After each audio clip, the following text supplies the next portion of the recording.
මේ ගං වතුර ව්‍යසනයත් එක්ක ජන ජීවිත විශාල වශයෙන් අඩාල වෙලා තියෙනවා.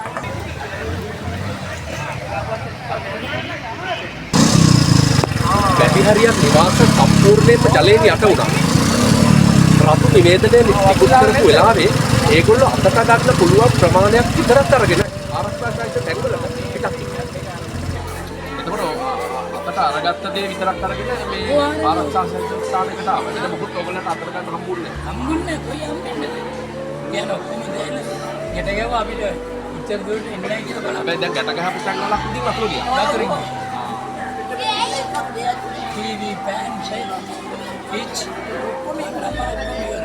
සම්පූර්ණයෙන් යට වෙලා තියෙනවා. එක වෙලේ එකතු කරපුවා ඔක්කොම හැබැයි දැන් නම් පොඩ පොඩ වතුර පොඩ්ඩක් පැහැදිලි යනවා. දැන් දැනගෙන තියෙන තව ඔන්න ඔය කියන විදිහට තව දවස් දෙකක්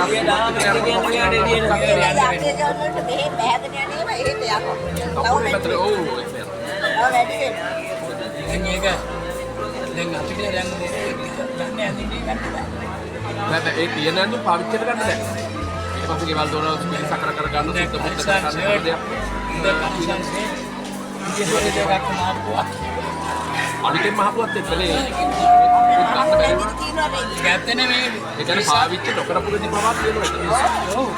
විශ්වාස කරන්නේ නැතුව මේ එක කල්පනාවක් එක්ක ආවේ. අනේ දීලා ගන්න කියලා. ගෙදර කීයද? ගෙදර කීයද? අපි ඉන්න 6 දෙනෙක්. මේ 6 දෙනාම දැන් මෙතන නම් කියලා. ආයි කට්ටිය. 6 දෙනෙක් ඉන්න පුදුම ඉන්න. දැනට කෑම බීම අපිට මේ ප්‍රශ්නයක් නෑ. නෑ ප්‍රශ්නයක් නෑ. අජිත් නායක පොඩ්ඩක් සබන් අරගෙන තමයි අත්‍යවශ්‍ය දේවල් තමයි වුණා වෙන්නේ නේ.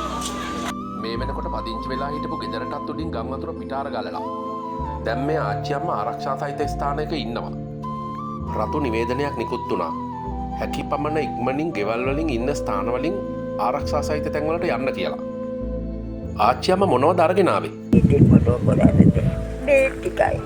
අද දෙකෝ. ඉච්චරයි ගත්තේ. කිස්තේ අම්මට ගන්න බැරි වුණා. දැන් මොකක් ගන්නේ? කොහොමද ජීවත් වෙන්නද ගත්තද? කැම ඩිං ගන්න ඉතින් කොහෙන් හරි ලැබෙන්නේ.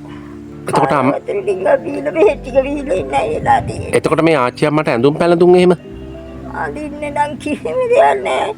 ඉකරෙදි අඳන් හිටියේ කැරෙන්නේ. තව එක වස්තරයයි ගත්තේ. ජීවත් වෙන්නේ. මුලින් ඉඳලම හරි ගස්ස ගන්න වෙයි. මුලින් ඉඳලම ඔක්කොම හදාගන්න වෙයි. ඔව් ඇත්තෙන්ම කියනවා නම් පාසල් වලට ගියා, පන්සල් වලට ගියා. මේ හැම තැනකටම යනකොට සෙනඟ අතිශයින් පිරීලා තිබුණා. ඒත් අපේම මිනිස්සු ගම් වතුරට යට වෙච්ච අවතැන් වෙච්ච අපේම මිනිස්සු ඒ නැවතිලා ඉන්නේ.